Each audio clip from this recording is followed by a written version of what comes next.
ಒಂದು ಸರ್ತಿ ಮೋಡ ಆದಮೇಲೆ ಮುಗೀತು. ಎಲ್ಲಾದರೂ ಯಾವ ಕಡೆನಾದ್ರೂ ಹೋಗಿ ಮಳೆಯಾಗಿ ಸುರಿಲೇಬೇಕು.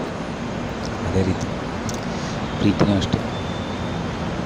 ಎಲ್ಲೋ ಪ್ರೀತಿ ಆದರೆ ಎಲ್ಲೋ ಒಂದು ಕಡೆ ಹೋಗಿ ದುಃಖದಿಂದ ಅಳಲೇಬೇಕು, ನೋವಾಗಲೇಬೇಕು.